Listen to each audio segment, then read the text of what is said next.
Hey, welcome to Jigsaw Geek. So, this is not the new intimate Jigsaw Geek. I just realized that I've got the weirdest video, and this light is not very flattering either. So, I have like three puzzles, all kinds of weirdness. I've been filming, and then I've been not filming, and then it's just all over the place. So, I'm just filming this introduction. I'm going to throw it at the beginning, and then I'm going to be doing voiceovers, and then you're going to see there's some parts where I'm speaking in between. I think I did more, but I'm not sure if I lost them. Yeah, it's really strange, but I hope you're along for the ride, and I promise you're not going to have to see this in every one of my videos.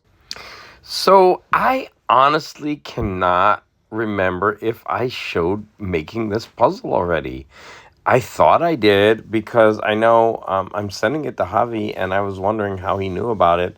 But okay, so if I showed this already, I'm sorry. This is just a really easy, I don't even know if it's 300 or 500 piece Springbok puzzle. It was so much fun to do. You could see that I was trying something different. I did not want to do the border, and since it was a small puzzle, I went for the hunt and peck, kind of looking for colors and pieces. And you could see I started off with the red. Yeah, I'm really getting deja vu because I'm pretty sure I talked about this puzzle already. But anyways, there's going to be three puzzles, so if you stick through this video, you're going to see two others. But you could see that this was such an easy and really fun puzzle to do.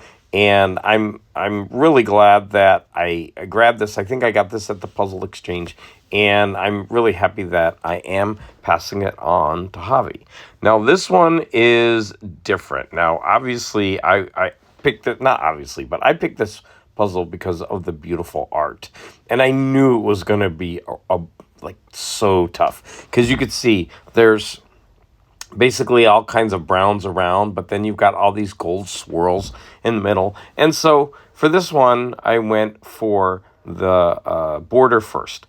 And so I'm putting this together, but I don't know if you could see, but I'm having trouble. And I'm going to talk about this later. But there's a lot of pieces that do not have backs on them. You could see there's a pile to the left bottom, and it was just bothering me. And you're going to see that I'm going to give a little speech about it coming up in a second. But it's a real shame because this is a beautiful but really, really challenging puzzle. Oops, I finished too early, so I had some extra space. This is a really difficult puzzle, but as you can see, I am making some nice progress on it. Well, I think I have some very sad, puzzling news. This puzzle is beautiful, and I got about 1/4 of the way through it, and I started to get very frustrated. Now, right off the bat, I found out that I'm just picking up a whole pile right here. There's more. Like so many of these pieces, these are the backs of pieces that have fallen off. I'm coming across pieces like this that have no backboard. They're just like the top part. I've heard of this happening to some puzzles, but I guess they're just not pressed together right. Like this is, I don't know if you could tell. Let me try to put that right in the camera. Like there's no back on it. And so compared to the other pieces, that are like, this thick, this one is, not gonna, I don't know. I was gonna keep doing this. And then, of course, I don't want to pass this on to anybody, and I'm going to have to throw it away. But it's so sad because this is such a beautiful puzzle, beautiful image, very challenging, but I was totally getting into it. I was doing this whole bottom part, and I had done around, but yeah, with puzzle pieces like this, and it keeps happening, like the backings are just falling off. I know I'm not going to be able to glue it together. Anyway, I can't give it to somebody because that's just not right. So it looks like I'm not even going to finish this puzzle because I don't want to frustrate myself anymore. And it's unfortunate because I really, really love the image. So I'm going to end up I think I'm just going to sweep this into the box, and it's going to go in the trash. And I feel really bad about that. I did go to Joshua Tree, and I met some friends, and I was there 2 nights. And while we were there, we did this. Now, this was a puzzle that I got at the Puzzle Exchange. This puzzle was so much fun, but it was challenging. So first off, we did the edge, right, the border. And then everybody started working on a different section, and there was like about 4 of us jumping on and off. So one friend, she loves the cats, so she did all of the cats. And then I started immediately working on the curtains. And that was difficult because you have, they're really long throughout the puzzle, and there's 2 sides. Right. And so you didn't know if it went with this one and this one. I had another friend working on the books, and there's this side and this side. And then also this was very distinctive, so we were able to do this. Then we worked on this and this.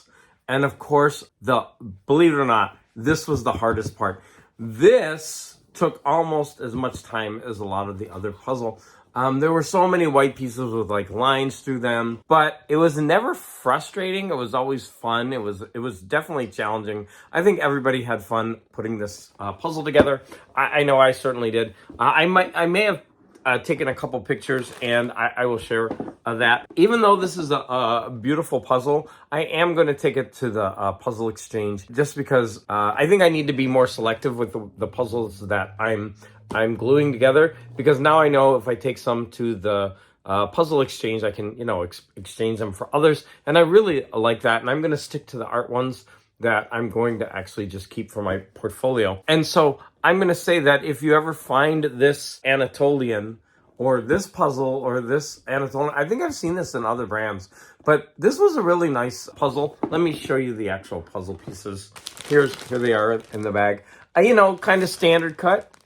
But it was a really fun, enjoyable puzzle. That leaves me with picking another puzzle. So I'm going to end this video by jumping into another time lapse of a different puzzle that I'll start. And then when I'm done with that, I'll go ahead and finish this video with that puzzle.